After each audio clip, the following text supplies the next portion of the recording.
ये पर्वत भी मांग कर रहे हैं कि हम कई जन्मों से यहाँ हैं प्रभु, आप थोड़ा सा चरण रख दो।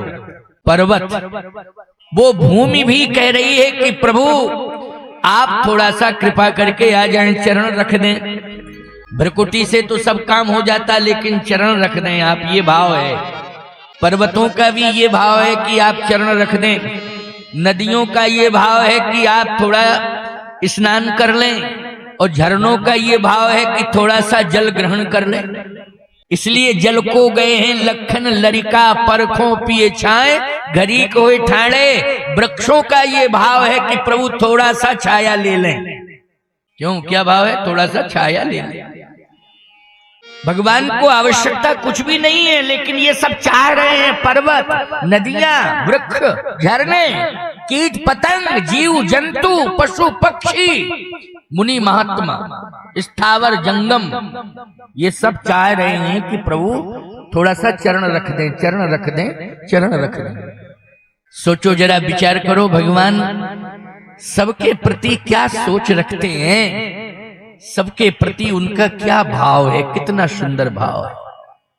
सबका उन्हें ध्यान है, सबका उन्हें ख्याल है। जितना ध्यान माता पिता नहीं रख सकते हैं, इतना परमात्मा ध्यान रखता है। ये बिल्कुल सत्य है, शाश्वत सत्य है। माता पिता भी इतना ध्यान नहीं रख सकते जितना माता पिता से ज्यादा ध्यान रखने वाला वो परमात्मा है।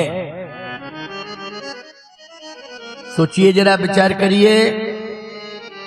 माने आपको अर्थात संतान को उदर में रखा, पेट के अंदर रखा, लेकिन मां पेट के अंदर तो नहीं जा सकती है, बोलो। लेकिन उस समय पेट के अंदर भी अगर जीव की रक्षा कोई कर रहा है तो कौन कर रहा है, बोलो? परमात्मा कर रहा है। कौन कर रहा है? परमात्मा कर रहा है। मां को अपने पेट के दर्द का भान है, लेकिन जो जीव, जो संतान पेट के अंदर है, उसके पेट के अंदर क्या उसे वेदना है, बोलो? इसका ध्यान किसे है? इसका ध्यान परमात्मा को है। इसलिए ईश्वर की सबसे बड़ी सत्ता है, वो अदृश्य है, दिखाई नहीं दे रही है, लेकिन उसकी कृपा का अनुभव हमें करना चाहिए, करना चाहिए। उस परमात्मा को कितना ध्यान है कि नहीं नहीं, मुझे सिंहासन पर नहीं बैठना है, मुझे तो पर्वतों के पास जाना है, वृक्षों के पास जाना है, और नदियों के पास जाना है, झरनों के पास जाना है, पशु पक्षियों के पास जाना है, मुनि महात्माओं के पास जाना है, भक्तों के पास जाना है।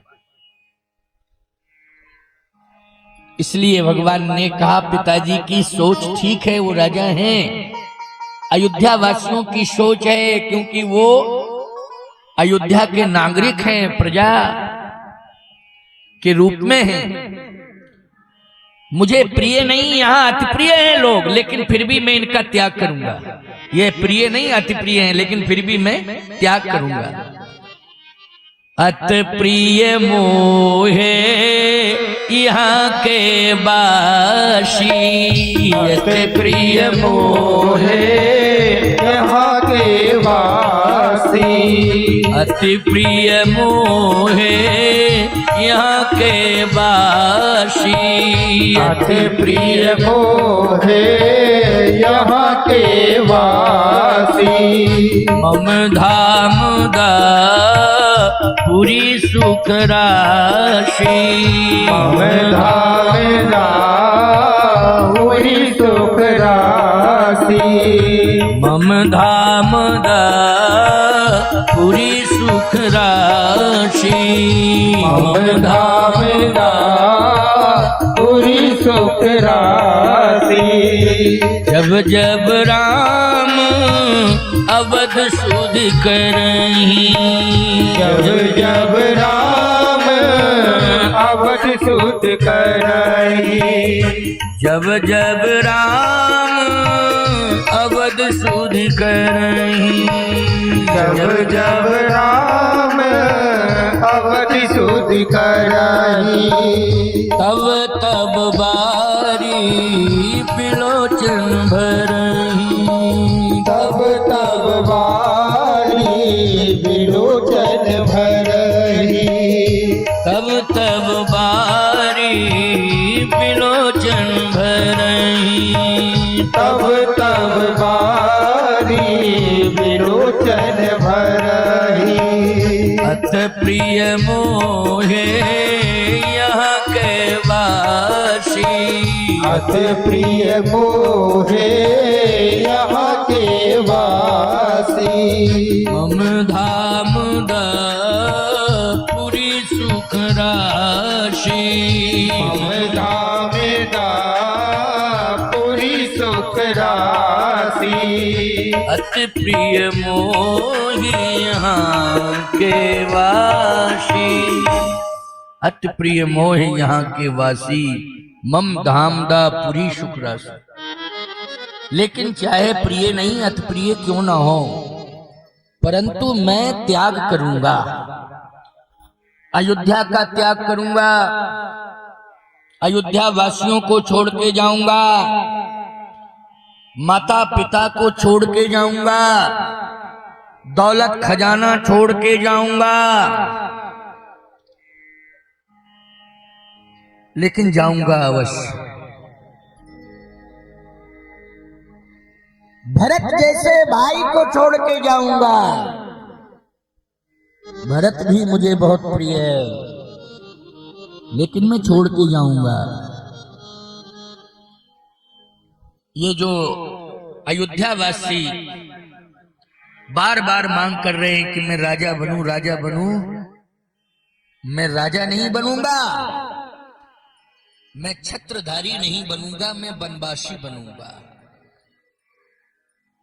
मेरे सिर पर छत्र की छाया नहीं, बल्कि मेरे सिर पर वृक्षों की छाया होगी, मैं वो वनवासी बनूंगा। इसलिए मैं बिना परित्राण के जाऊंगा। ये बहुत वेश कीमती जूतियां मेरे पिताश्री ने मेरे लिए बनवाई है ना। राजकुमारों की जूतियां बहुत कीमती होती हैं। जब तुम लोग 2-2, 4-4 हजार के जूते पहनते हो, हैं क्यों भाई? बहुत महंगे महंगे पहनते हैं आजकल लोग, हैं? आखिर रहेंगे तो पैरों में ही, कि ज्यादा कीमती है तो खोपड़ी पे धर ले तो क्या? नहीं नहीं, चाहे कितने कीमती ले लो, 10,000, 20,000, 50,000 के, तभी वो पैरों में ही रहेंगे, क्योंकि उनका नाम है जूते। वो जूते जो है टोपी नहीं बन सकते हैं। टोपी भले ही 100 रुपए की आती हो, 500 रुपए की आती हो, 1000 रुपए की आती हो, लेकिन वो पैर में नहीं रहेगी, वो सिर पर ही रहेगी। जूते 5,000, 10,000, 50,000 के हो, तब भी वो पैर में ही रहेंगे।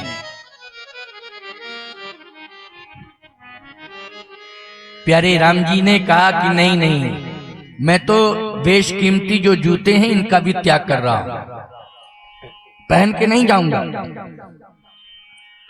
तो कहा कि खड़ाऊं, भगवान ने खड़ाऊं भी त्यागी है। याद रखना, खड़ाऊंों को पहनना तो चाहिए, लेकिन उन लोगों को पहनना चाहिए खड़ाऊं जो खड़ाऊं की मर्यादा समझते हैं। खड़ाऊं की मर्यादा समझते हैं उनको, क्योंकि खड़ाऊं जो पहनते हैं, खड़ाऊं उन्हें नहीं संभालती है, बल्कि वो खड़ाऊं को संभालते हैं। अंतर है ये, बोलो। खड़ाऊं उन्हें नहीं संभालती है, बल्कि पहनने वाला ही खड़ाऊं को संभालता है। मतलब खड़ाऊं कहती है तुम भी संभलो और हमें भी संभालो। अगर जरा सी भी असावधानी हुई तो खड़ाऊं कहती है कि मैं तुम्हें राइट कर दूंगी। हाँ, इसलिए खड़ाऊं पहनने वालों जरा से चूक जाते हो तो याद रखना, जूता तो तुम्हें क्षमा भी कर देता है, लेकिन खड़ाऊं क्षमा नहीं करती है। इसलिए खड़ाऊं पहनने वालों को इस बात का ध्यान रखना है कि हमें संभल संभल के चलना है, तभी खड़ाऊं की मर्यादा सुरक्षित रहेगी। संभल संभल के चलना है। चाहे जितना चुपचाप चलोगे खड़ाऊ चटर पटर करती रहेगी। क्यों भाई? दूर से ही लोग बता देंगे कोई आ रहा है। क्यों? ये खड़ाऊ बताती है। माताओं चाहे जितना धीमे से पैर रखना, लेकिन पायल अगर पैर में होगी तो छम कर ही देगी, वो बोल जाएगी।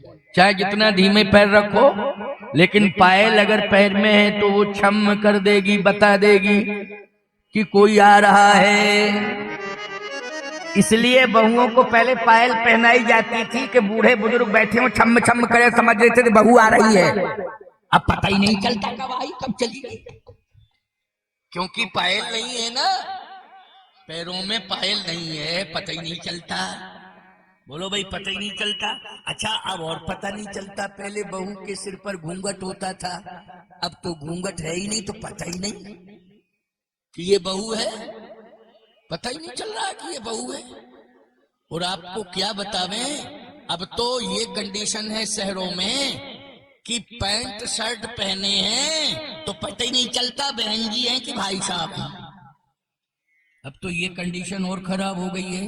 बड़े बड़े शहरों की बात कर रहा हूं, अभी गांव और गांव के समीप में लगे हुए कस्बे इनमें नहीं है ये बात, लेकिन महानगरों में जहां 100-100, 200 किलोमीटर के क्षेत्रफल में शहर ही बसा हुआ है, वहां की बात कर रहा हूं मैं।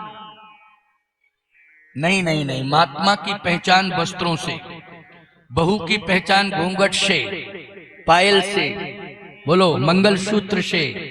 ये पहचान है, पहचान है।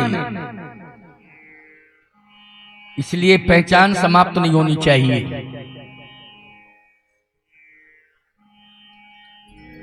आपकी भी पहचान है। यदि आप प्रणाम कर रहे हो तो निश्चित रूप से पहचान है कि एक पुत्र है, नाती है, पोता है। क्यों भाई? पहचान है, क्योंकि ये पिता, पितामह, चाचा, काका, ताऊ सबको प्रणाम कर रहा है, पुत्र की भूमिका में है। किसकी भूमिका में है? पुत्र की भूमिका में है।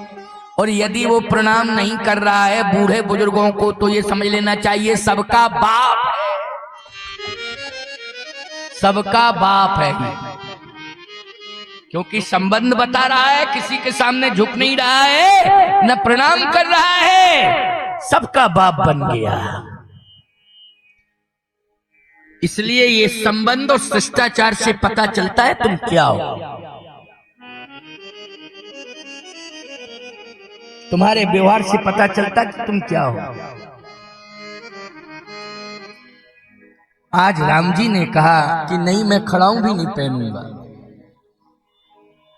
फिर केवल मर्यादा के लिए बलकल वस्त्र होंगे, और यदि बलकल होंगे लेकिन नारायण का सबसे प्रिय पीतांबर होता है, तो भगवान ने कहा वो पीतांबर मेरे साथ तो जाएगा। कौन? पीतांबर। उसी को पट कहते हैं। इसलिए कहूं पट कहूं निखंग धन तीरा, धनुष्मान और पीतांबर, ये भगवान की पहचान है, धनुषधारी राम की। लेकिन मैं कुछ भी नहीं ले जाऊंगा, यहां तक कि कमंडल भी नहीं ले जाऊंगा, कर ही पात्र होगा। अगर झरने मिलेंगे तो कर से जल पिएंगे, अगर नदियां होंगी तो स्नान भी करेंगे, और जल पिएंगे तो हाथ का कर का पात्र बनाएंगे। ये बात है भाई, ये सोच है। ये राम के गुण बता रहे हैं, राम की सरलता बता रहा हूं, राम की कर्तव्य निष्ठा बता रहा हूं, ये राम जी का त्याग बता रहा हूं, ये सब कुछ बता रहा हूं। लेकिन इधर तो संपूर्ण तीर्थों का जल आ गया, इसलिए आ गया है कि दशरथ जी कहते हैं अभिषेक कराऊंगा। संपूर्ण तीर्थों के महात्माओं को, देवताओं को भी निमंत्रण दे दिया, आमंत्रण कर दिया, पधारिए आप, मैं अपने पुत्र का अभिषेक कर रहा हूं। लेकिन भगवान राम ने कैकेयी मैया से शर्त करा रखी थी ना कि मैया ये तो तुझे कदम उठाना पड़ेगा और तू ही मुझे वन भेजेगी, ये कार्य तेरे हाथ में है।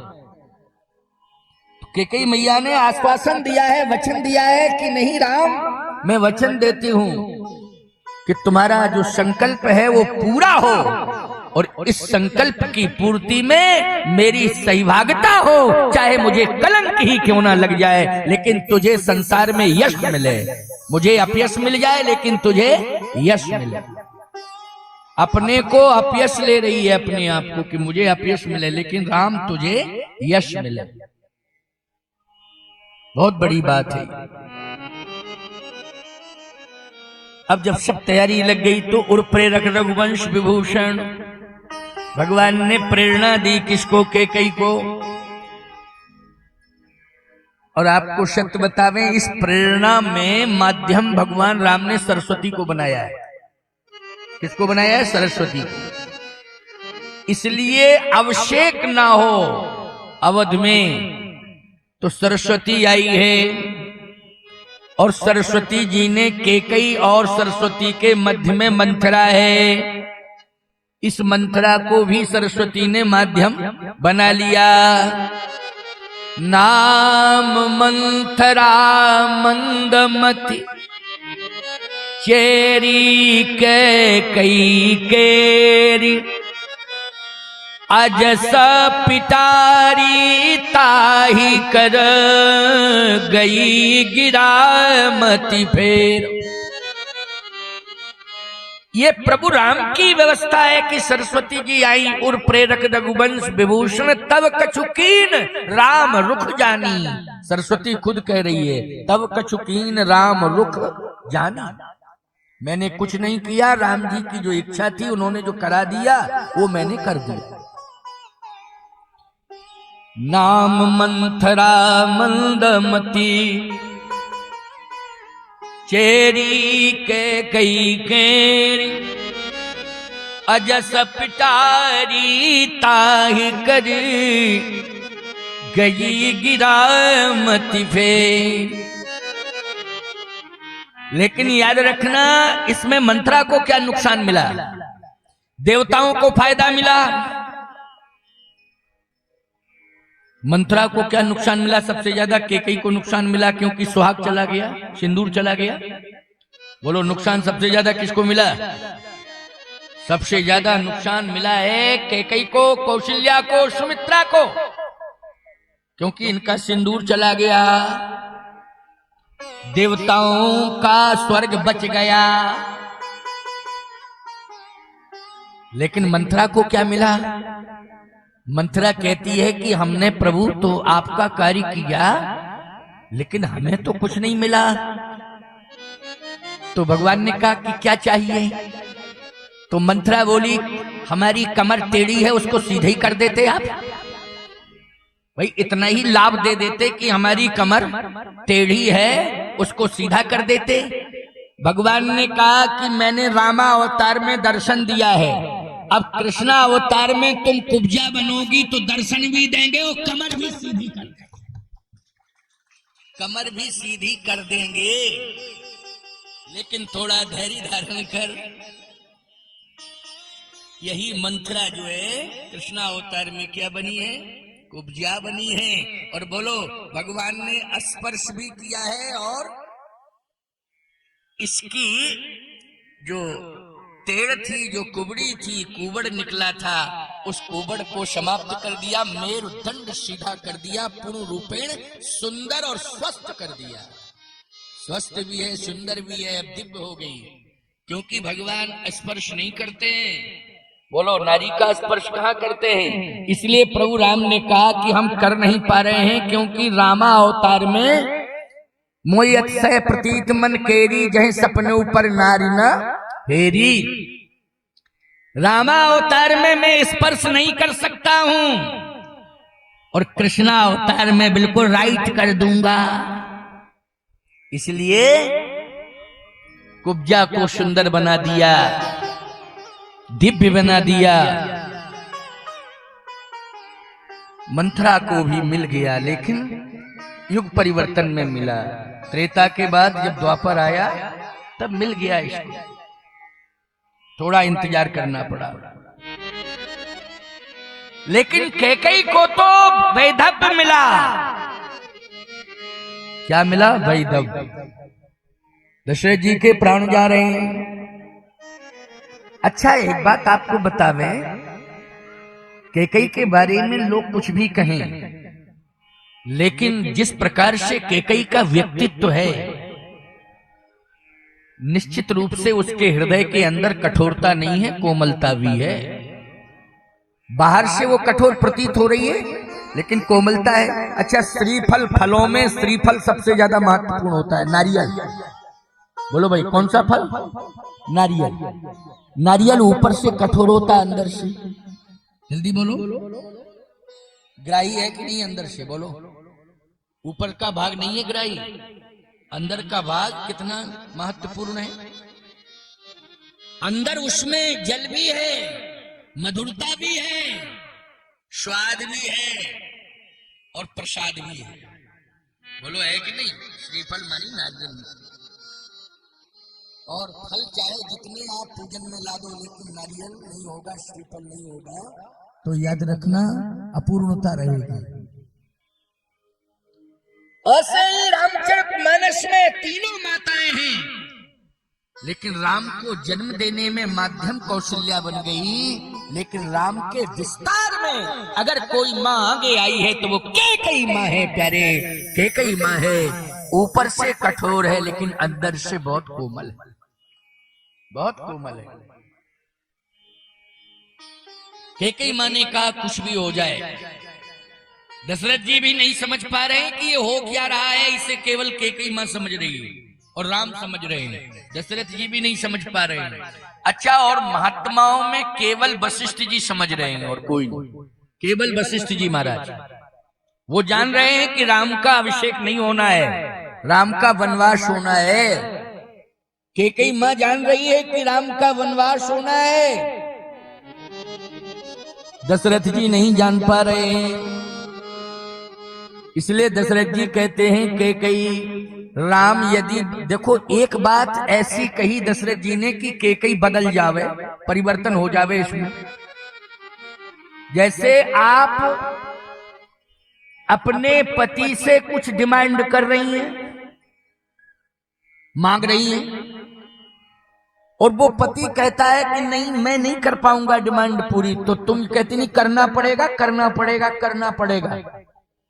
और अगर कहीं वो ये कह दे कि ज्यादा जिद करोगी तो मैं प्राण त्याग दूंगा, मर जाऊंगा, तो तुम तुरंत कहोगी मरो नहीं, हमको तुम नहीं दे पा रहे हो ये सामान, ये वस्तु, कोई मरो नहीं। बोलो भाई कहेगी कि नहीं कहेगी नारी? नहीं नहीं नहीं नहीं, मरो नहीं, डर जाएगी, उस समय भयभीत हो जाएगी। अरे हमारा सिंदूर ही चला जाएगा। तो दशरथ जी ने कहा कि कैकेयी को हम धमकी दें कि मैं मर रहा हूं, मर जाऊंगा, तो शायद ये बदल जाएगा। इसलिए कैकेयी से दशरथ जी ने कहा, जब कैकेयी कहती है तापस वेश सुनहु प्राण प्रिय भावत जी का, और देहु एक बर भर तही टीका, दूसर बर मांगहु कर जोरी, पूर्वहु नाथ मनोरथ मोरी, तापस वेश विशेष उदासी, 14 बरस राम बनवासी। दशरथ जी ने कहा ये इच्छा पूरी नहीं कर पाऊंगा, ये मांग तुम्हारी मैं पूरी नहीं कर पाऊंगा। हाँ, इसमें थोड़ा संशोधन कर ले, भरत को राजा बना दूंगा, लेकिन राम को वन नहीं भेजूंगा। चलिए थोड़ा सा परिवर्तन कर लो, भरत ही को राजा बना दो, लेकिन राम को वन नहीं भेजूंगा। कैकेयी ने कहा होत प्रात मुनि वेश धर, जो न राम बन जाहि, तो मोर मरण राउर अजस नृप समझिए मन माहि। यदि राम को वन नहीं भेजोगे तो मैं मर जाऊंगा। ये भी धमकी है। तो भी कहती हो अगर हमारी इच्छा की पूर्ति नहीं की, ये सामान नहीं आया घर के अंदर, हमारी साड़ी नहीं आई, हमारे लिए सोने की जंजीर चैन नहीं आई, तो मैं मर जाऊंगी। ये शब्द पहले तो एक ही धमकी रहती थी, कुएं में कूद जाऊंगा। अब सरकार ने कुएं पटवा दिए, हैंडपंप लगवा दिए, अब कहां से घुसोगी? हैंडपंप लगे ना, उसको तुम्हारे यहाँ क्या कहते हैं? क्या नल, नल हाथ वाले नल। अब नल है तो नल से कहां से जाना होगा? इसलिए अब एक और सरल उपाय चुन लिया, डाई। क्यों भाई? अब डाई मंगाई, क्या करना? बोले बालों में लगाना है, तो बालों में ना लगा के मुंह में चली गई। जहर है, बहुत खतरनाक जहर है। अब सोचो जानबूझ करके ये सिर खराब क्यों कर रहे हो तुम लोग? जहर को रख रहे हो, रोम रोम में जाएगा जहर। बोलो क्या कंडीशन होगी? केवल सुंदरता के चक्कर में जहर से दोस्ती कर रहे हो, जहर से दोस्ती हो रही है। आपको एक बात बता रहा हूं, सुन लो। जितने भी सौंदर्य प्रसाधन हैं, उनमें सब में केमिकल का प्रयोग है। सभी जो है तुम्हारे चर्म को, शरीर को प्रभावित कर रहे हैं। मानना नहीं है तो अलग बात, लेकिन प्रभावित कर रहे हैं। कम से कम प्रयोग करिए। यदि स्वस्थ रहना है तो फिर ज्यादा से ज्यादा हम मिट्टी का प्रयोग करें, और जो देशी खाद्यान्न है उसका प्रयोग करें, और तेल आदि में सरसों का तेल खाने पीने में प्रयोग करें। देखो अगर स्वस्थ रहना है, इसलिए अपनी खेती में सरसों उगाओ, अपनी खेती में दलहन उगाओ, और पूरी तरह से इस बात का ध्यान रखो कि ये हमें साल भर तक ग्रहण करना है, इसलिए ज्यादा कीटनाशक दवाइयों का प्रयोग नहीं करना है, अगर स्वस्थ रहना चाहते हो तो। और मैं कहता हूं हर शहर के व्यक्ति को अगर अपना परिवार स्वस्थ रखना है तो उसे गांव के हर घर से संबंध जोड़ना पड़ेगा, तभी उसका घर स्वस्थ रह सकता है। गांव के हर घर से उसे संबंध जोड़ना पड़ेगा, व्यवहार जोड़ना पड़ेगा, तभी शुद्ध खान पान उसके घर में सुरक्षित तरीके से हो पाएगा। बोलो भाई, गलत कह रहा हूं क्या मैं? क्योंकि किसान गांव में है, खेत अगर खलियान बचे हैं तो गांव में बचे हैं, खाने पीने की संपूर्ण व्यवस्था अगर है तो गांव में है। इसलिए गल्ला मंडी में जाने से काम नहीं बनेगा, गांव में आकर के हर घर से संपर्क जोड़ने से काम बनेगा। ये नहीं कि दुकान में हर चीज मिल रही है, गल्ला मंडी में गल्ला मिल जाएगा, बाजार में दलहन मिल जाएंगे, तेल मिल जाएगा, ये मिल जाएगा, वो मिल जाएगा, सब मिल जाएगा, यहां तक कि बाजार में जहर भी मिल जाएगा, सब मिल जाएगा। लेकिन नहीं नहीं, आज शहर का गांव का नाता टूटता जा रहा है, आज टूटता जा रहा है गांव का शहर का नाता। जो शहर वाले लोग हैं वो गांव वालों से ज्यादा संबंध नहीं रखना चाहते हैं, बल्कि गांव वाले लोग जमीन जायदाद बेच करके शहर में मकान बनवाना चाहते हैं। ये सिस्टम चल रहा है। जमीन जायदाद बेचनी पड़े, 1 एकड़ जमीन बेचते हो तब तुमको 100 गज जमीन मिलती है। क्यों भाई? शहर में 1 एकड़ में साल भर तक एक परिवार का पालन पोषण हो सकता है, भरण पोषण हो सकता है। शहर के अंदर कुछ करते धरते नहीं हो, दीवालें चाटोगे, क्या करोगे? बोलो, भूखों मर जाओगे। अगर कुछ कर रहे हो, शहर तुम्हारे व्यापार रोजगार का माध्यम बना है, तो वहां अपना रहने का ठिकाना बना लो, वरना शान शरीकत शौक में कभी शहर के अंदर नहीं जाना। ये मैं हिदायत दे रहा हूं। 100 डिसमिल जमीन बेची तब 100 गज जमीन मिली है। बोलो भाई, 100 डिसमिल जमीन में 4 आदमी का परिवार, बोलो साल भर तक इतना खाद्यान्न पैदा हो जाएगा कि भरण पोषण हो सकता है। इसलिए मैं एक ही बात कहता हूं, किसानों, आप ज्यादा शहरों के विकास पर ध्यान मत दो। केवल वैचारिक प्रदूषण को गांव से अगर तुम निकाल दो तो तुम्हारा गांव बैकुंठ बन जाएगा। गांव से अच्छा कुछ है ही नहीं। केवल विचारों का आदान प्रदान गंदा हो गया है, वैचारिक प्रदूषण हो गया है, इसके कारण गांव की दुर्दशा हो रही है। इसलिए गांव छोड़ करके लोग भाग रहे हैं। इसमें परिवर्तन लाने की जरूरत है। और भगवान राम ने अयोध्या का राज्य छोड़ा है, राजमहल छोड़े हैं, गांव के समीप जाकर के, जो गांव के बाहर वृक्ष थे, पर्वत थे, वहां डेरा डाले। बोलो डाले कि नहीं डाले? कि ये गांव बिगड़ने ना पावे, इन वृक्षों की दुर्दशा ना होने पावे, इन नदियों में प्रदूषण ना आने पावे। बोलो प्रकृति की रक्षा करने के लिए भगवान ने कठोर कदम उठाया कि नहीं उठाया? यह है राम का रामत। बोलो भगवान महल छोड़ करके, शहर छोड़ करके, महल छोड़ करके गांव के समीप आए कि नहीं आए? बोलो, और डेरा डाला कि नहीं डाला? यहां तक भगवान राम ने संकल्प लिया है कि गांव के अंदर अगर मकान बना है तो उसमें नहीं घुसेंगे, लोगों को बताएंगे कि वृक्ष के नीचे भी रात गुजारी जा सकती है। बोलो, वृक्ष के नीचे भी रात गुजारी जा सकती है।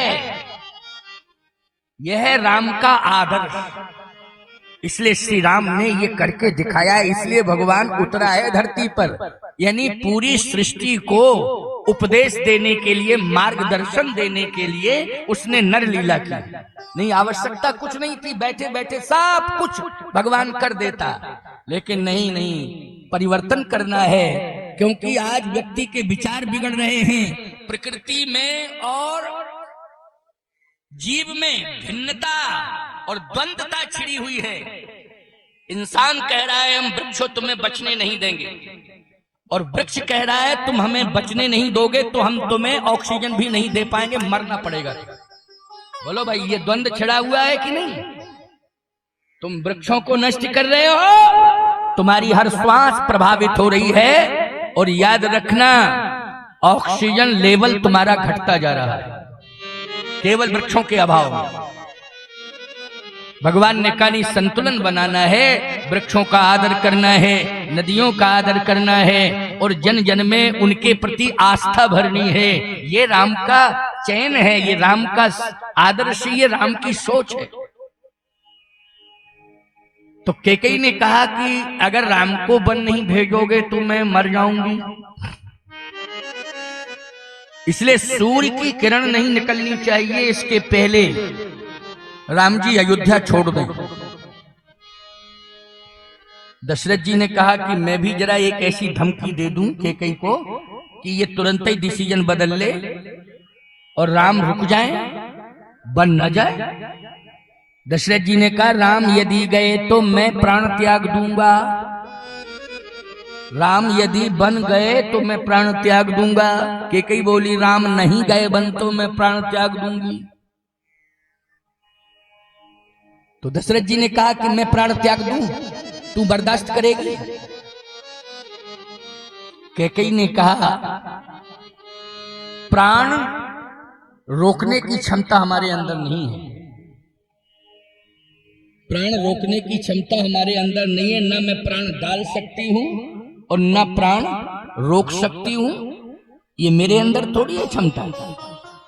अगर किसी के प्राण जा रहे हैं तो मैं रोक लूं, ये मुझ में क्षमता नहीं। कहे तुम राम को रोक लो और निश्चित रूप से मेरे प्राण रुक जाएंगे। तो कैकेयी बोली आप ही रोक लो राम को, मेरे अंदर तो रोकने की क्षमता नहीं, आप रोक लो राम को। और राम आपके रोकने से रुक जाए, क्योंकि जितना मातृभक्त है उतना ही पितृभक्त है। क्यों भाई? राम जितना मातृभक्त है उतना ही पितृभक्त है। मैं कहती हूं राम बन जाए तो मेरा भी भक्त है, माता का भक्त है, आप पिता हैं, आप कहो नहीं राम नहीं जाएगा तो वो पितृभक्त भी है। अब वो खुद डिसीजन ले लेगा कि क्या करना है। मैं कहूंगी जाओ, आप कहो नहीं जाओ। अब ये राम के ऊपर डिसीजन है कि राम क्या निर्णय लेता है। बोलो धर्म संकट आ गया कि नहीं आ गया उस परमात्मा के सामने? क्योंकि दोनों का सम्मान करना ये राम का आदर्श है। माँ का भी आदर होना चाहिए और पिता का भी आदर होना चाहिए। बस अंतर सिर्फ इतना है कि मातृ देवो भव तब पितृ देवो भव।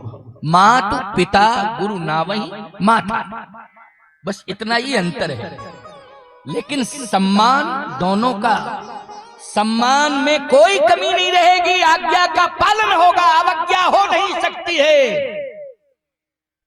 लेकिन डिसीजन राम को लेना है कि मां कहेगी कि राम बन जाएंगे, जाना है, और पिता कहें राम बन नहीं जाना है। तो कैकेयी ने कहा कि आप अपनी ताकत लगा दो, रोक लो राम को। दशरथ जी ने कहा कि यदि राम नहीं रुका तो मैं प्राण त्याग दूंगा। तो कैकेयी ने कहा कि परमात्मा के हाथ में हर श्वास है। क्यों भाई, किसके हाथ में है? ईश्वर के हाथ में, परमात्मा के हाथ में हर श्वास है। तो वो जाने। दशरथ जी ने कहा मैं सत्य कह रहा हूं, झूठ बोलता ही नहीं हूं। कहा हूं सुभाव न छल मन माही, कहा हूं सुभाव न छल मन माही, कहा हूं सुभाव न छल मन माही, कहा हूं सुभाव न छल मन माही। जीवन मोर राम बिन नाही, जीवन मोरे राम बिन नाही। कहूँ शुभाव न छल मन माही, कहूँ सुभाव न छल मन माही। जीवन मोर राम बिन नाही, जीवन मोर राम बिन नाही। जीवन मोर राम बिन नाही। राम के बिना नहीं रहूंगा, ठीक है। अब राम डिसीजन ले लें। प्यारे कैकेयी, राम जो चाह रहे हैं वो सोच रही है, और उसी संकल्प के साथ जुड़ी हुई है। राम के संकल्प के साथ कैकेयी अम्मा। दशरथ जी अपने संकल्प के साथ जुड़े हैं कि मेरा संकल्प हो गया है कि काल ही देव राम जुब राजू। मेरा संकल्प है कि काल ही देव राम जुब राजू, राम को राजा बनाऊंगा। ये संकल्प ही तो है। ऐसा सोचना, ऐसा कहना, ये संकल्प ही है। अपना अपना संकल्प है। लेकिन प्यारे, आज राम तो राम ही है।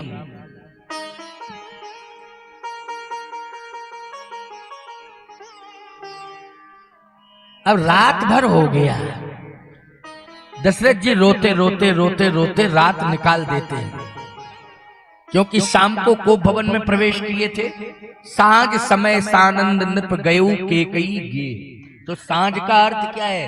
सूर्य अस्त हुआ है तभी तो गए हैं। सूर्य अस्त हुआ है तभी राम जी गए, ओ दशरथ जी गए कैकेयी के पास। अच्छा, राम जी कब पहुंचे हैं कोप भवन में? प्रातः काल उठ के रघुनाथा मात पिता गुरु नावई माथा, यानी ब्रह्म मुहूर्त में गए। तो बोलो भाई, ये जो आज कोप भवन की रात्रि है, ये सोते हुए व्यतीत हुई कि रोते हुए? ये रोते हुए। न कैकेयी सोई है और न दशरथ जी सोए हैं। बस कैकेयी मांग पर अड़ी रही और दशरथ जी रोते रहे। ये दृश्य है कोप भवन का। राम जी जो है ब्रह्म मुहूर्त में गए। अच्छा, इसमें एक और बढ़िया भाव आ गया। क्या कि राम जी को ये कैसे पता लग गया कि कोप भवन में है दशरथ जी महाराज पिताश्री? कोप भवन में, क्योंकि वो तो दशरथ महल में रहते थे, लेकिन कोप भवन महल नहीं है, कोप भवन अलग से बना हुआ है, अलग से बना है कोप भवन। क्योंकि दशरथ का भवन कोप भवन नहीं है, मंगल भवन या मंगल हारी, और द्रवहुषो दशरथ अजिर बिहारी। बोलो भाई, मंगल भवन अमंगल हारी, मंगल भवन है वो, लेकिन कोप भवन सुन सकुच उराऊ। स्पष्ट वर्णन है कोप भवन का। दशरथ जी महाराज कोप भवन में सांझ समय यानी संध्या काल में गए हैं, और जैसे ही पहुंचे हैं तो महाराज श्री दशरथ ने केकई को विचित्र स्वरूप में देखा। डर गए वो। क्या भेष था? ये केस जो है खुले हुए हैं। इसका मतलब है कि नारी के केश बंधे हुए होना चाहिए, चाहे परिवार हो चाहे पति हो, केश बंधे हुए होने चाहिए। केवल अपवित्र अशौच अवस्था में, अपवित्र अवस्था में केश खुले रहते हैं, उस समय केश खुले रहते हैं। लेकिन केकई के केश तो खुले हुए हैं। दशरथ जी ने कहा, जिसकी बुद्धि पर पत्थर पड़ गया है, ये कैसे इसके केश खुले हुए हैं? ये मर्यादा कहां चली गई? मर्यादा कहां चली गई?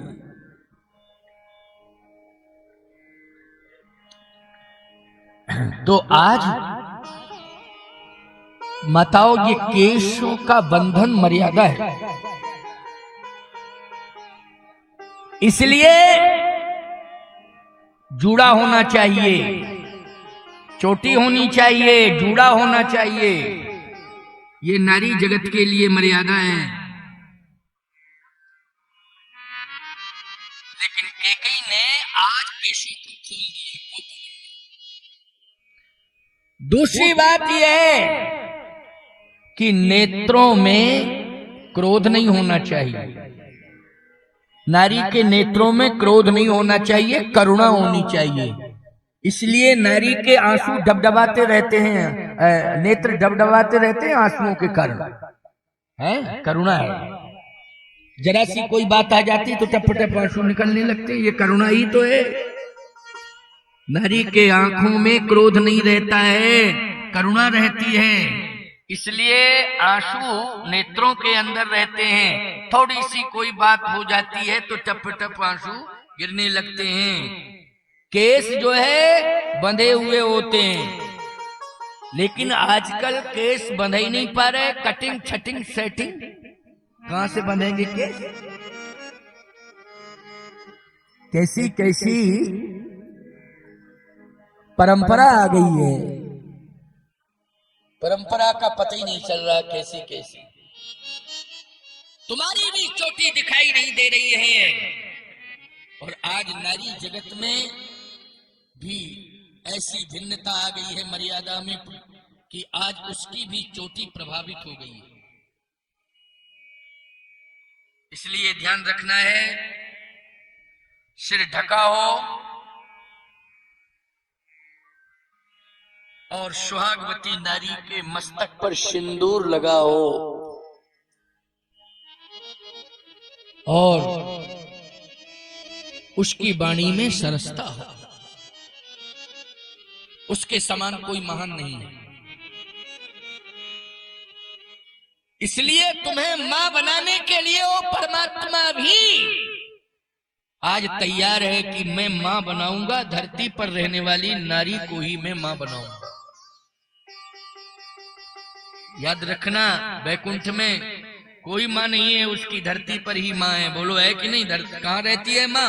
उस परमात्मा की मां वैकुंठ में नहीं रहती है, उस परमात्मा की मां तो धरती पर रहती है। तुम सब धरती पर रहती हो, लेकिन परमात्मा चयन करेगा कि मेरी कौन मां है।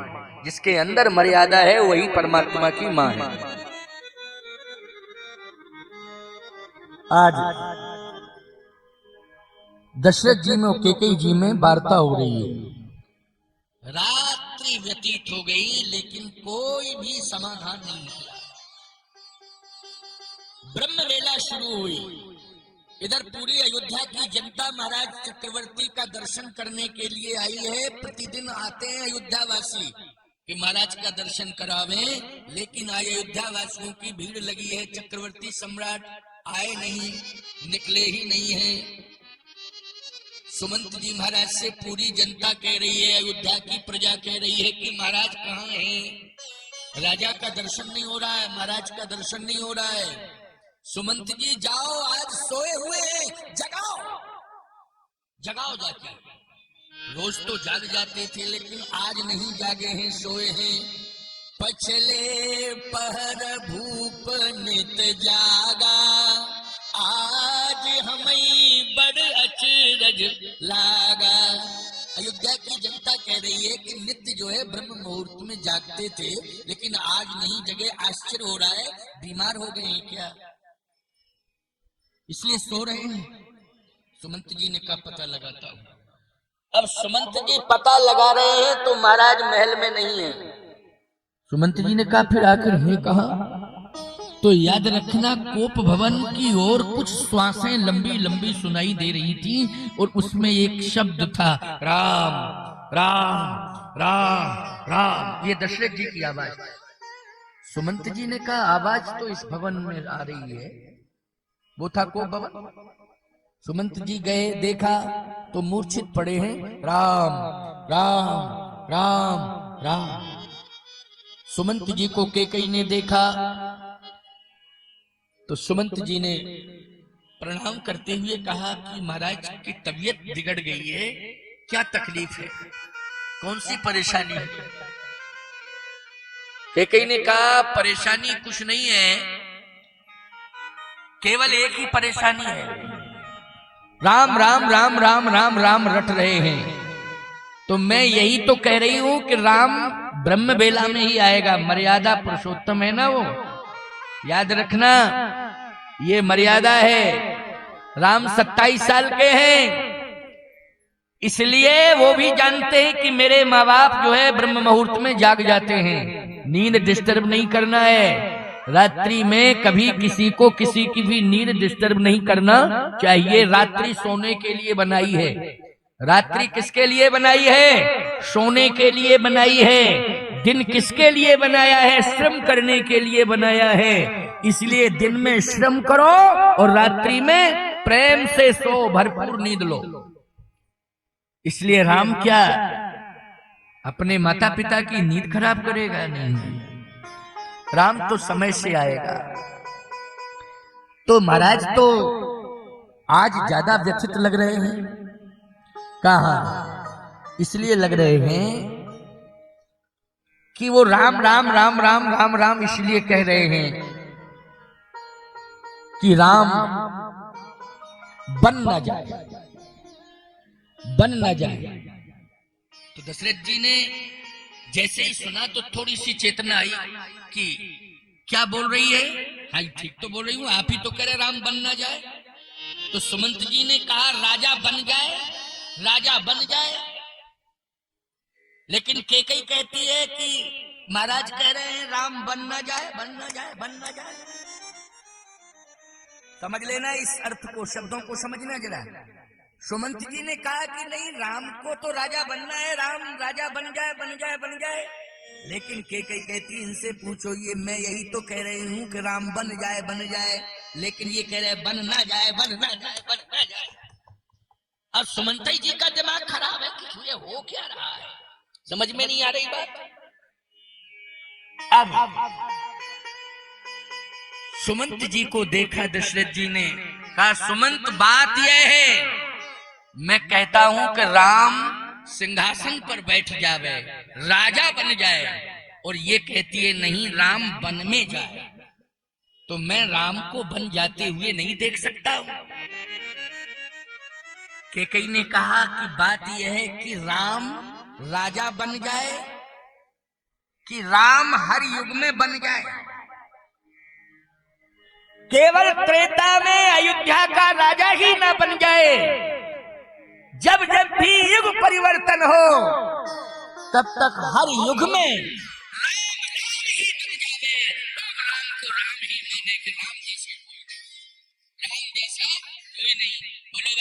ये कलयुग आ गया है, लेकिन आज भी अगर तुम मूल्यांकन करते हो तो यही कहते हो राम जैसा कोई, कहते हो तो राम जैसा कोई नहीं। बोलो अगर ये भाव जिनके हृदय में हर युग में आ रहा है कि राम जैसे कोई नहीं है, राम जैसे कोई नहीं है, ये भाव इसलिए आ रहा है कि राम जी के वनवास में जो लोगों ने राम का रामत्व देखा है, आज वो रामत्व निकल नहीं पा रहा है, जन जन के हृदय में समा गया, जन जन के हृदय में समा गया। सुमंत जी ने कहा ये मैटर बहुत गंभीर है, इसलिए अब इसके समाधान के लिए हमें राम को ही लाना पड़ेगा। अब देखो सुमंत जी गए राम जी को लेने के, कौन गए हैं? सुमंत जी महाराज गए। बड़ा प्यारा भाव है, बड़ा सुंदर भाव, क्योंकि आप सब कथा के प्रेमी हो, इसलिए मन लगा के कथा सुन रहे हो, और हम भी कथा की गहराई तक जाते हैं। हमारा भी चिंतन ऐसा ही रहता है कि मैं कथा की गहराई तक पहुंचूं। आपके मन में भी आशा है कि महाराज के द्वारा हमें कुछ समाधान मिलेंगे।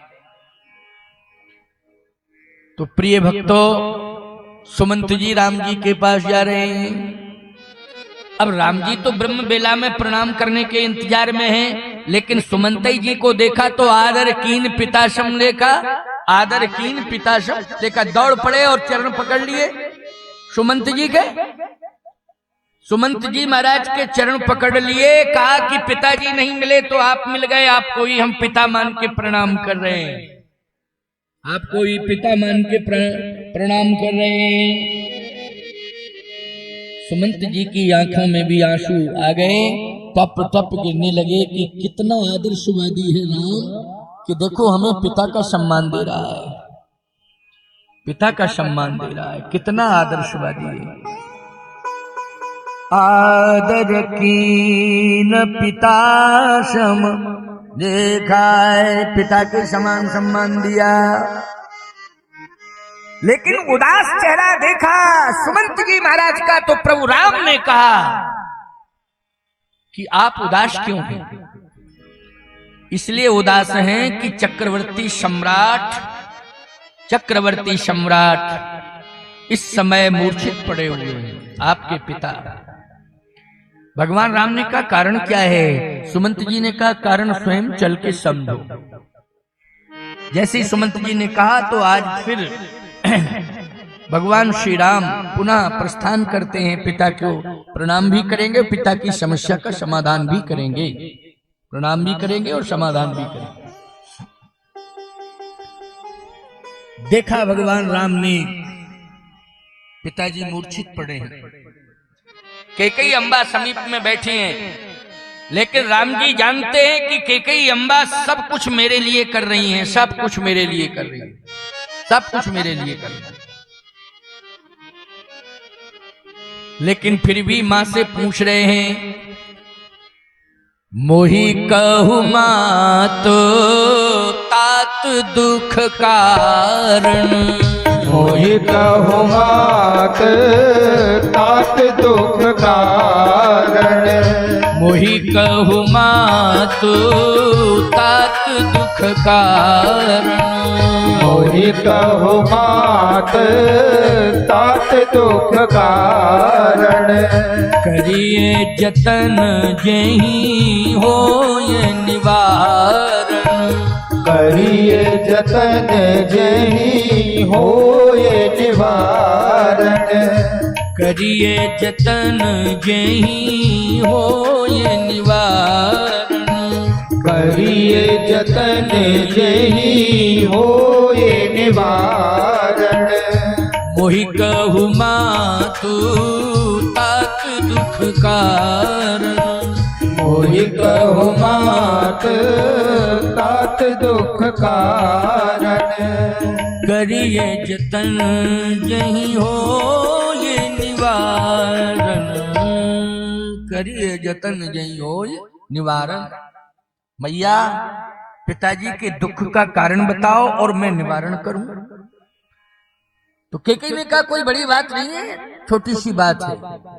थोड़ी थोड़ी बातों पर पता नहीं क्यों व्यथित बेचैन हो जाते हैं। भगवान राम ने कहा नहीं, पिताजी गंभीर हैं। थोड़े हु बात पितही दुख भारी, होत प्रतीत न मोहि महतारी।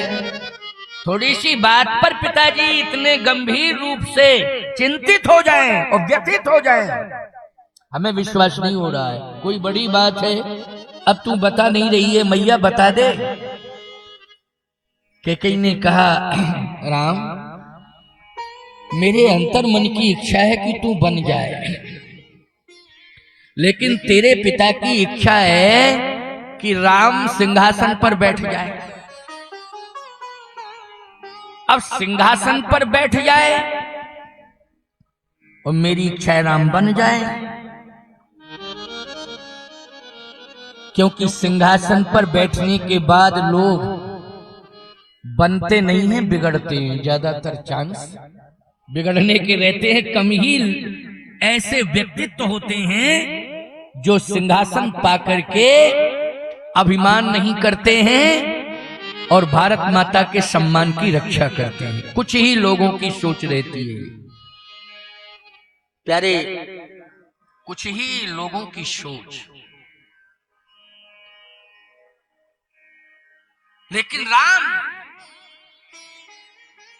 तुझे मैं बनाना चाहती हूं और मेरे अंतर मन में इच्छा है कि तू अयोध्या का राजा नहीं, बल्कि जन जन के हृदय में बैठ करके तू हृदय सम्राट बन जावे, जन जन के हृदय में राज्य करे। मेरी ये इच्छा है। और बोलो राम जी हृदय सम्राट हैं कि नहीं? आत्मा रामो विराजते, सबकी आत्मा में कौन विराजित है? राम। तो हृदय सम्राट हो गए कि नहीं हो गए? सबके हृदय में बैठ करके राम जी राज्य कर रहे हैं, हृदय सम्राट।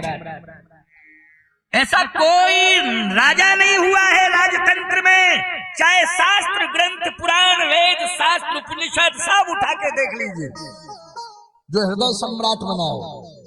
लेकिन राम जी ही हृदय सम्राट।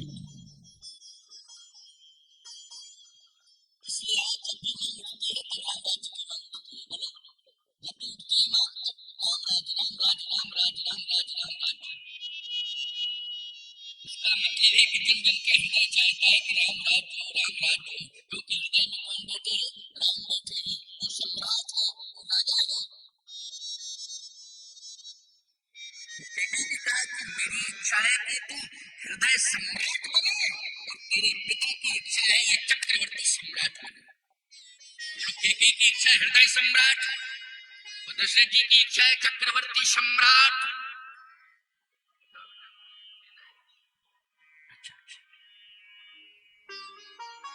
चक्रवर्ती सम्राट नहीं, हृदय सम्राट।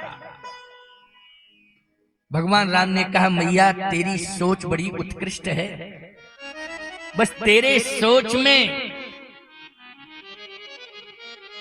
उत्कृष्टता है और पिताश्री की सोच में मोह की अधिकता है। क्या है? मोह की अधिकता। तो मोह की अधिकता के कारण वो अयोध्या की सीमा के बाहर मुझे नहीं भेजना चाहते हैं। मोह की अधिकता। याद रखना, वो माताएं धन्य हैं जो अपने पुत्र को देश की सेवा के लिए सीमा पर सैनिक बना करके भेजती हैं। वो माताएं जो है धन्य हैं, क्योंकि राम की भक्ति ही राष्ट्र की भक्ति है और राष्ट्र की भक्ति ही राम की भक्ति है। इसलिए पुत्रवती जुवती जग सोई, रघुपति भगत जासु सुत होई। न तरु बाज भली बात बयानी, राम विमुख सुत ते हित जानी। याद रखना वो महान है जो सीमा पर है, इसलिए किसान भी महान है जो खेत में है। जो खेत में है वही किसान महान है, और जो सीमा पर है वही जवान महान है प्यारे, जो सीमा पर है। क्योंकि आज हम प्रवचन कर रहे हैं उन्हीं की बदौलत। नहीं आतंकवादी बोलो बैठने देते, दिन में घुस जाते तुम्हारे घरों में, यहां आ जाते, पता नहीं क्या क्या तांडव मचाने लगते। लेकिन नहीं, वो सीमा पर डटे हुए हैं, हमको सुरक्षित किया, हमारे देश को सुरक्षित किए हुए हैं। आज प्रधानमंत्री का सीना भी चौड़ा है तो सैनिकों की बदौलत है। बोलो किसकी बदौलत है? सैनिकों की बदौलत है। इसलिए पुत्रवती जुवती जग सोई, रघुपति भगत जासु सुत होई। आज राम जी बन जा रहे हैं, इसलिए इक्ष्वाकु वंश जो है अमर हो रहा है। इतिहास में अमर है इक्ष्वाकु वंश, सूर्यवंश, रघुवंश, क्योंकि इसको दिव्यता और भव्यता किसने दी है? श्री राम ने दी है। और राम ने दी है तो सिंहासन पर बैठ करके नहीं, बल्कि वृक्षों के नीचे बैठ करके, नदियों का जल पी के, और गिरवासी वनवासियों के दुख दर्द को दूर करके, और राक्षसों का विनाश करके राम जी ने आज इक्ष्वाकु वंश, सूर्य वंश, रघुवंश को सदा सदा के लिए महान बना दिया। सदा सदा के लिए महान बन गया। आज जब कोई बात आती है सत्य निष्ठा की, तो लोग रघुकुल की दुहाई देते हैं। रघुकुल रीत सदा चली आई, प्राण जाए बर वचन न जाई, रघुकुल रीति सदा चली आई। ये राम जी के कारण प्यारे, नहीं तो केवल ये दशरथ जी कहते रहते, हरिश्चंद्र जी कहते रहते, इक्ष्वाकु वंश की दुहाई जो है दिलीप जी देते रहते, लेकिन आज जन जन जो है रघुवंश की कीर्ति गाथा गा रहा है, दुहाई दे रहा है, ये राम के रामत्व के कारण। तो श्री राम जी ने कहा भैया पिताजी मोह की अधिकता के कारण ये रोक रहे हैं, और तू तेरे हृदय में विशालता है, उदारता है, तेरे उत्कृष्ट विचार हैं कि मैं बन जाऊं, इसलिए मैं पिताश्री को समझा रहा है। तो कैकेयी ने कहा राम मैं निर्णय नहीं बदलूंगी, तुम समझा दो, अगर समझ में आ जाए तो समझाओ। भगवान राम ने पिताश्री को समझाया है कि पिताजी उदास मत हो। मैं विश्वामित्र जी के साथ गया था, महात्मा के साथ गया था, तो परिणाम क्या आया था? मैं महात्मा विश्वामित्र के साथ गया तो परिणाम ये आया कि आपके वंश में सीता आ गई। कौन आ गई? सीता आ गई। और अब मैं स्वयं महात्मा बन के जाऊंगा। अभी महात्मा के साथ गया था तो सीता आई वंश में, और अब मैं महात्मा बन के जाऊंगा तो आपके वंश में ऐसी कीर्ति आ जाएगी, ऐसी कीर्ति आ जाएगी कि युगों युगों तक आपके वंश की कीर्ति गाथा गाई जाएगी। इसलिए अब मैं संत बन करके जाऊंगा, अकेले जाऊंगा, अकेले जाऊंगा संत बन। पहले महात्मा के साथ गया था बाकी,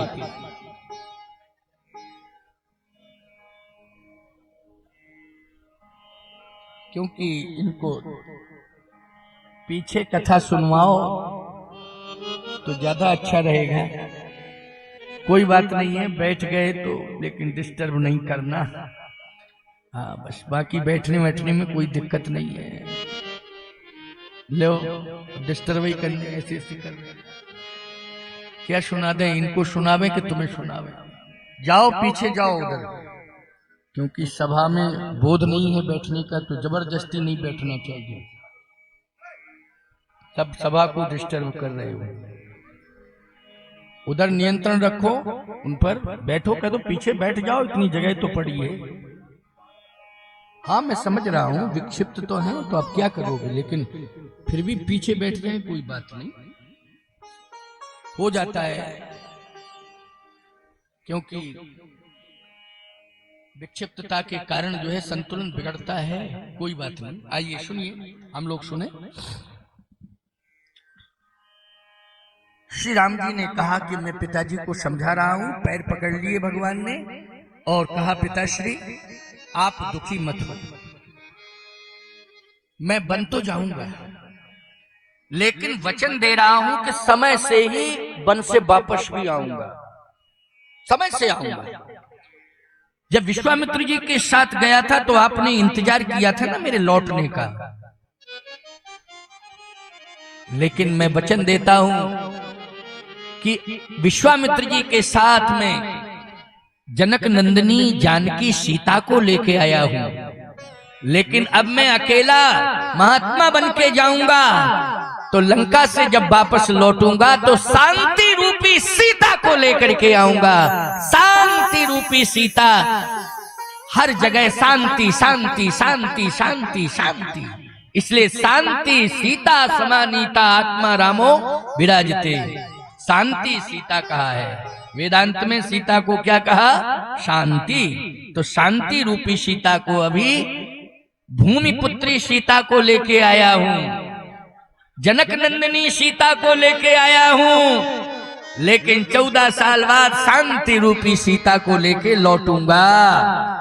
आप कृपा करके मुझे जाने दें, जाने दें, जाने दें।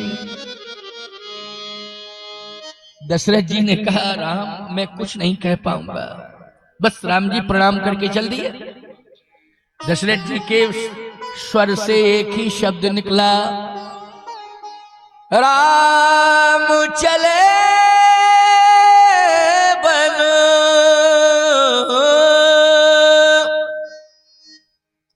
राम चले बन, प्राण न जाहि, कहीं सुख लाग रहत तन माही।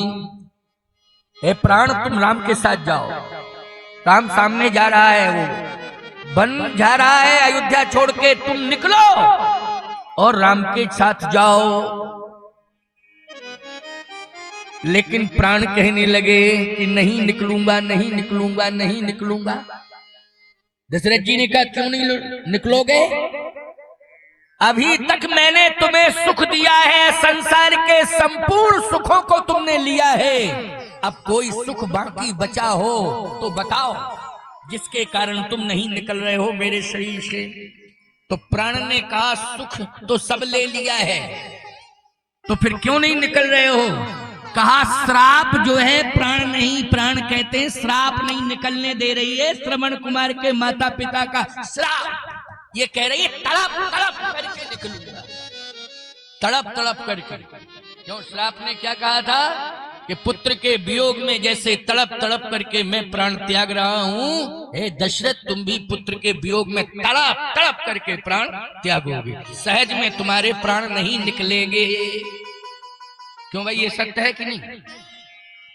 आप कहोगे रामायण में लिखा हो तब मैं मानूं, अरे रामायण ही में तो लिखा है, तापस अंध श्राप सुधियाई, तापस अंध श्राप सुधियाई, तापस अंध श्राप सुधियाई, तापस अंध श्राप सुधियाई, कौशल्य ही सब कथा सुनाई, कौशल्य ही सब कथा सुनाई, तापस अंध श्राप सुधियाई, तापस अंध श्राप सुधियाई, कौशल्य ही सब सब कथा सुनाई। कौशल्य ही सब कथा सुनाई। तापस अंध श्राप सुधि आई। अंध श्राप सुधि आई, इसलिए तड़प रहे हैं। प्राण से कहते निकलो, प्राण कहते नहीं, जब तक श्राप पूर्ण नहीं हो जाएगा तब तक मैं निकलूंगा नहीं। इसलिए आपको तड़पना पड़ेगा, 1 सप्ताह तक तड़पना पड़ेगा। याद रखना, श्रवण के माता पिता केवल 7 मिनट तड़पे। श्रवण के वध का समाचार सुना तो 7 मिनट तड़पे, लेकिन दशरथ जी को 7 दिन तड़पना पड़ा। बोलो कई गुना दुख हो गया कि नहीं? 7 दिन, क्योंकि सुमंत जी साथ में गए हैं, जब तक लौट के नहीं आ गए तब तक दशरथ जी के प्राण नहीं निकले। तड़पते ही रहे, प्राण नहीं निकले। और श्रवण के माता पिता 7 मिनट तक तड़पे। बार बार श्रवण के लाश पर माथा पटकते हैं और उठा के हृदय से लगाते हैं, क्योंकि अंधे का सहारा लकड़ी होती है, लेकिन पुत्र तो बहुत बड़ी बात है। बोलो, अंधे का सहारा तो एक लकड़ी भी बन जाती है, लेकिन पुत्र हो, आज्ञाकारी हो, सेवा पारायणता हो तो कहना ही क्या। और ऐसा ही आज्ञाकारी पुत्र जो है चला गया। अब हम दोनों जिंदा रह के क्या करेंगे? दोनों ही तो अंधे हैं। अगर पिता कहता है मैं अगर अंधा हो जाता, मेरी पत्नी के नेत्र होते तो मेरा सहारा बनती। अगर पत्नी अंधी होती, मैं नेत्र वाला होता तो सहारा मैं बन जाता। लेकिन दोनों अंधों का सहारा तो पुत्र श्रवण था जो चला गया। अब तो क्या करूंगा जिंदा रह के? अब तो प्राण बस 7 मिनट तक बस तड़पते रहे, माथा पटक के श्राप दे के दशरथ जी को कि जाओ तुम तड़प तड़प करके प्राण त्यागोगे। तो 7 मिनट तक श्रवण के माँ बाप ने छटपटाहट स्वीकार की और 7 दिन तक दशरथ जी छटपटाए। तो प्रिय भक्तों, ये जो प्राण निकल रहे हैं ये राम के वनवास के कारण नहीं निकल रहे हैं, श्रवण के माता पिता के श्राप के कारण निकल रहे हैं। क्योंकि विश्वामित्र जी भी तो वनवास की कह के ले गए थे कि हमारा वन में आश्रम है, इसलिए मैं यज्ञ कर रहा हूं, यज्ञ की रक्षा के लिए ले जा रहा हूं। स्पष्ट तो कह के गए थे, ये थोड़ी कह के गए थे कि मैं जनकपुर ले जा रहा हूं और जनकपुर के राजमहलों में राम को रखूंगा और राम का विवाह करूंगा। ये कुछ नहीं कहा था। यज्ञ की रक्षा, वन में आश्रम है, यज्ञ की रक्षा केवल ये सूत।